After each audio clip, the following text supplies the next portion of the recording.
ধর্ষকরা জানে তারা ঘটনা ঘটানোর পর তারাও জামিন পেয়ে যাবে, তারা জানে তাদের বিচার হবে না। পারাইছে ইচ্ছা মতো আমাদের বোনদেরকে, আমাদের ভাইদেরকে বেধড়ক মেরেছে, রাস্তায় ফেলে দিয়েছে এবং বুক পরা পায়ে দলিত করেছে অবিরতভাবে। আবার বলছি, যেটাকে আমরা বলি যে পারাইছে ইচ্ছা মতো, সেটা করা হয়েছে আমাদের বোনদেরকে এবং তার একজন ভিকটিম আমি নিজে। আমাদের ভাইদেরকে বেধড়ক মেরেছে, আমাদের মেয়েদের উপরেও লাঠি চার্জ করেছে। কি ছিল মানে ইন্টারিম কি আসমান থেকে পতিত হয়েছে? হয়নি তো। এই ইন্টারিমকে কারা চেয়েছিল, কারা এনেছিল? আমরাই তো। সেই প্রধান উপদেষ্টার কাছে কি একটা স্মারকলিপি দেওয়া যাবে না? একটা ছোট্ট কাগজকে কিসের এত ভয়? একটা স্মারকলিপি দিতে যাবো এমন তো না যে আমরা হুট করে আমরা কোনো একটা মিছিল নিয়ে বেরিয়ে গেছি, তা না। আগে থেকে এটা ঘোষণা দেওয়া ছিল, আগে থেকে সবাই জানতো। সেখানে কেন এরকম পুলিশি আকস্মিক হামলা? তার মানে কি আমরা এটাই ধরে নেব যে পোশাক বদলালে পুলিশের আচরণ বদলায় নাই?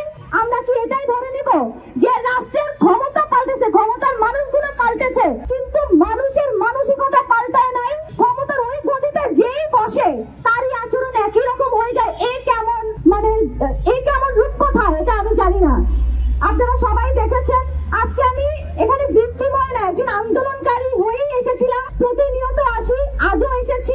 আমি আহত হওয়ার পরও এখানে থেকে গেছি সংহতি জানানোর জন্য। আপনাদের সবাইকে ধন্যবাদ যে আপনারা সবাই এখানে আছেন। আমি শুধু আমাদের যে ইন্টারিম আছে তার কাছে একটাই প্রশ্ন রাখতে চাই যে আপনারা কি আদৌ দেশ চালাতে জানেন?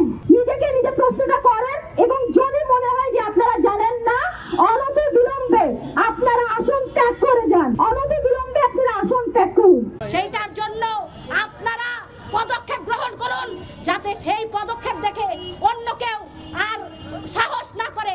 কারণ জানে, এরা জানে যে ধর্ষকরা জানে তারা ঘটনা ঘটানোর পর তারাও জামিন পেয়ে যাবে, তারা জানে তাদের বিচার হবে না। যেই বিচারহীনতার সংস্কৃতি আমরা অতীতে দেখেছি, সেইটা আগামী দিনে আমরা দেখতে চাই না।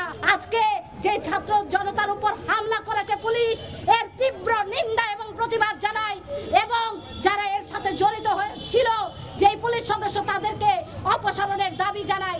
আগামী দিনে এই আমাদের এই প্ল্যাটফর্ম থেকে আমরা ঘোষণা করছি, আগামী 15ই মার্চ সকাল 11টায় আমরা একটি গণমিছিল অনুষ্ঠিত করব।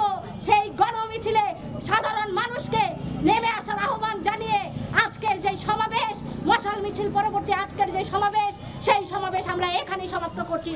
সকলকে ধন্যবাদ।